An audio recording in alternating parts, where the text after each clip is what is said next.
What's up everyone, it's Marco Hanna from PhoneDog.com, and last week we unboxed this guy right here, the LG G4. Took a first look and hands-on, and I asked you guys what you want to see in future videos here at PhoneDog.com on the LG G4, and a huge amount if you wanted to see things about the camera. So welcome to my LG G4 camera review, and we're really going to check out, is this any better than the LG G3, which already had a pretty good camera? Now, LG has done a host of new upgrades to the LG G4 in the camera department, but first we have to acquaint ourselves with the LG G3. Now, that phone had a 13 megapixel camera, it had OIS, 4K UHD video, and it was really one of my favorite cameras of 2014. It even had a feature called laser autofocus, where it shot little lasers to figure out where to focus. Now, this year LG bumped up the sensor to a 16 megapixel camera. It's still a 1/2.6 inch sensor, which isn't too big at all. I mean, it's less than a half-inch sensor, but in general, they've actually improved a lot of great things about the sensor itself. First of all, they've improved dynamic range greatly on the sensor. Secondly, they improved the optics of the camera. They've improved the aperture opening to a 1.8 f-stop, which lets a lot more light in, which is needed for a small sensor, which should be good. And lastly, they've improved optical image stabilization, because now it not only moves in up, down, left, and right motions, it also does all those diagonal motions in between. So that means you can have a lot more stability and a lot more flexibility in terms of what you're actually shooting in video. Now, the way I'm approaching this camera review is based on the LG G3 and my impressions of that camera last year. Now, the first thing I want to talk about is dynamic range. Last year, the G3 had pretty decent dynamic range in photo mode. It wasn't terribly good in video mode. So this year, the G4 has a lot more improved dynamic range in photo mode. It can definitely handle more light situations, but one thing that it still can't do very well is just very contrasty images. We're talking about blue sunny sky and really dark settings. Now, video mode, we're probably seeing a little bit of a different improvement here. We're talking about average dynamic range for a phone camera. Definitely the Galaxy S6 and the iPhone 6 take better video. Now we're talking about video quality, but just dynamic range. Second thing I want to talk about is the detail of the LG G4's camera. Last year, 13 megapixel camera had plenty of detail, and this year we have a 16 megapixel camera and a larger aperture opening. So far, the detail has been fantastic. Really good vivid details, really sharp images as well. It can get a little artifacty when the lights kind of dim or you have a lot of shadow areas in a photo. It's just a little strange, but nothing out of the ordinary of a mobile phone camera. Now, detail in video mode is not as good as the 16 megapixel photo stills, obviously because it's half the resolution, but generally the 4K UHD video is probably not as good as the Galaxy S6.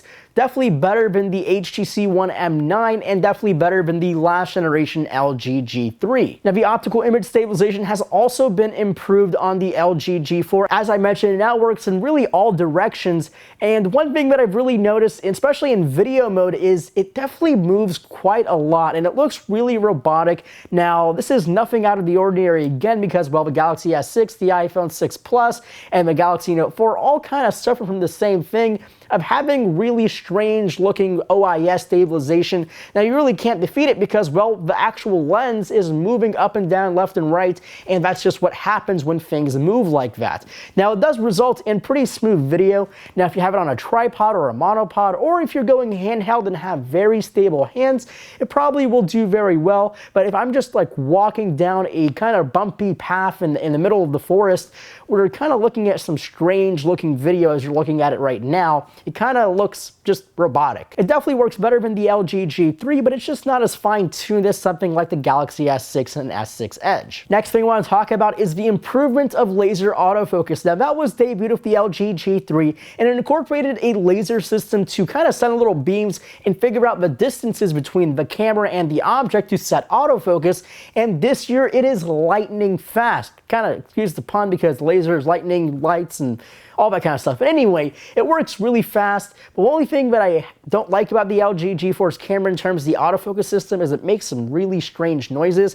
And I'm talking about a kind of fake DSLR autofocus noise, and you just can't turn that off, and it's kind of annoying. But the actual performance of the autofocus system is amazing. It works really fast, quite not as fast as, say, the Galaxy S6, but it's pretty darn fast. I mean, it's faster than the iPhone 6 and 6 Plus, and that is a spectacular thing. And the last thing I want to mention of the LG G4 in the camera department is the 8 megapixel front-facing camera. This is by far the best selfie camera I've used ever.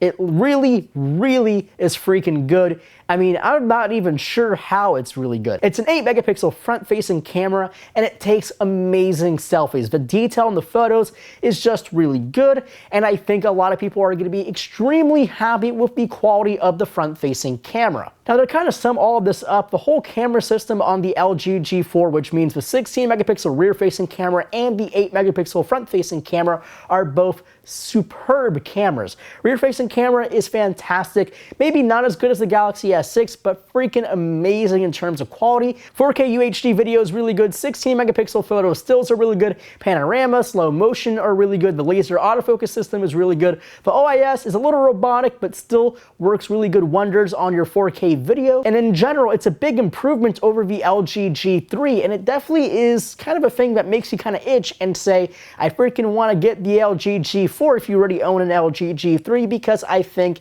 the camera is that much better. But I definitely want to hear what you guys think of the LG G4, especially in the camera department. What do you think about the samples I've posted in this video? Do you think it looks good? Do you think it looks bad? Make sure to leave those comments in the comment section below. Also, make sure to follow me on Twitter at phonedog_Marco. And as always, my name is Marco Hanna, and I'll catch you guys in the next video.